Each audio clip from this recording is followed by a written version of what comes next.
자, 그러면 이제 우리 세 번째 들어갈 게 잔류 농약에 의한 식중독이죠. 자, 이 잔류 농약에 의한 식중독은 두 가지를 기억해 두셔야 돼요. 첫 번째, 어떤 문제를 일으키느냐. 농약별로 문제를 일으키는 방법이 달라요. 그래서 어떤 문제를 일으키는지, 우리 체내에 들어왔을 때 어떤 문제를 일으키는지 하고요. 대표적인 종류들. 그러니까 여러분, 유기인재도 대표적인 농약 종류들이 있거든요. 파라치온, 말라치온처럼 구체적인 이름을 기억해야 되기도 합니다. 왜냐면 문제가 이렇게 나와요. 다음 중 유기인재 농약은? 이렇게 물어보거든요. 그러면 파라치온, 말라치온 알아야지 답을 찾을 수 있어요. 근데 그때 한번 말씀드렸는데 보통 요즘 시험에는요. 독소나 뭐 명칭이나 이름이요. 한글로 나와요. 보통 뭐 아까 나왔듯이 엔테로톡신 그러면 엔테로톡신 이런 식으로 한글로 나오거든요. 근데 딱 두 가지가 영어 명칭 그대로 쓰이는데요. 하나가 세균 이름, 세균의 학명들, 그리고 또 하나가 농약 이름들이요. 농약 이름들은 한글로 안 나와요. 그러니까 파라치온 그러면은 이게 우리말로 쓰면 파라치온 이렇거든요. 근데 파라치온 이렇게 안 나오고요. 그냥 파라치온 이런 식으로 시험 문제에 출제가 됩니다. 그래서 유일하게 영어 명칭 그대로 표시되는 게 두 가지. 세균의 학명 그리고 또 하나 이렇게 농약 이름들이요. 농약 이름들은 그냥 영어 명칭 그대로 출제가 돼요. 그거 빼고는 나머지는 다 한글로 출제되고 있으니까 한글로 기억하시면 충분합니다. 자, 그럼 이제 하나씩 가야 되는데요. 농약 어떤 문제를 일으키고 대표적으로 뭐가 있느냐? 근데 그럼 대표적으로 누가 있느냐? 요거 기억할 적에는요. 주로 유기인재와 유기염소제 정도. 요 정도는 구체적인 게 나와요. 나머지는 어떤 문제를 일으키느냐 그거 위주로 출제가 됩니다. 그래서 보통 어떤 문제를 일으키느냐 요거 잘 기억해 두시면 되고요. 근데 유기인재하고 염소제는 구체적인 종류들도 알아두셔야 돼요.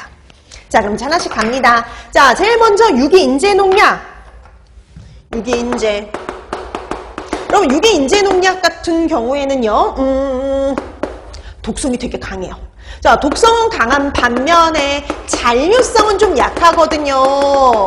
그러니까 금방 분해 배설이 됩니다. 금방 분해 배설이 돼요. 그러니까 우리 체내에 들어와서도 금방 분해 배설이 되기 때문에 보통 급성이에요. 급성 중독이 발생한다라고 보시면 돼요. 그래서 체내에 축적되어서 발생하는 만성이 아니라 보통 급성입니다. 급성. 그러면 이렇게 독성이 강한 이유가 있어요. 얘가 어떤 문제를 일으키느냐면, 자, 우리 몸에는요, 신경의 흥분을 전달하는 물질이 존재를 해요. 그래가지고 우리가 아세틸콜린이라고 얘기를 해요.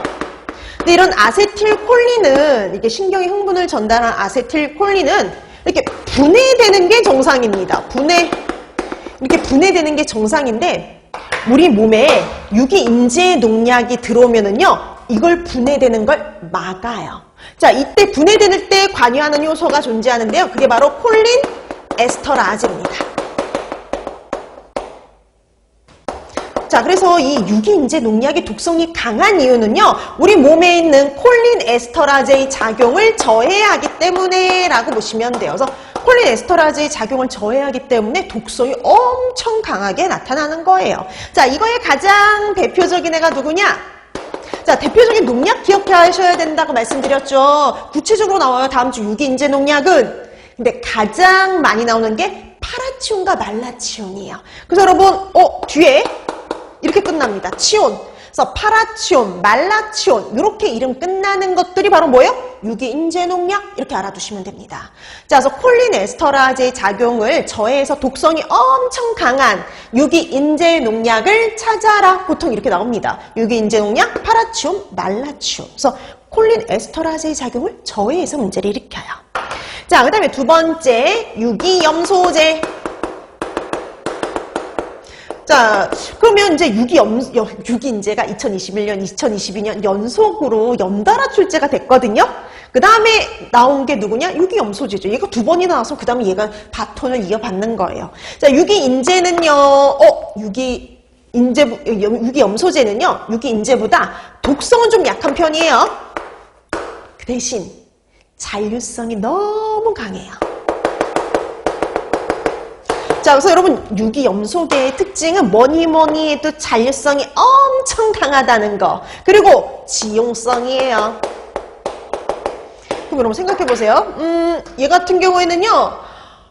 잔류성이 강하다는 소리는 오랫동안 우리 체내에 머무를 수도 있고요. 그 다음에 환경에서도 잘 파괴되지 않고 오랫동안 잔류해서 문제를 일으킵니다. 그래서 얘는 주로 급성보다는 뭐냐? 만성 중독을 일으키는 애예요. 만성 중독.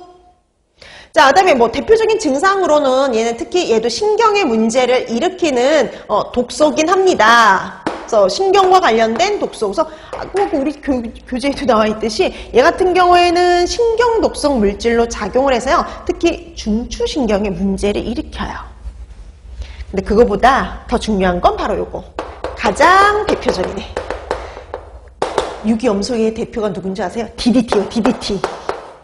좀 많이 들어봤던 DDT.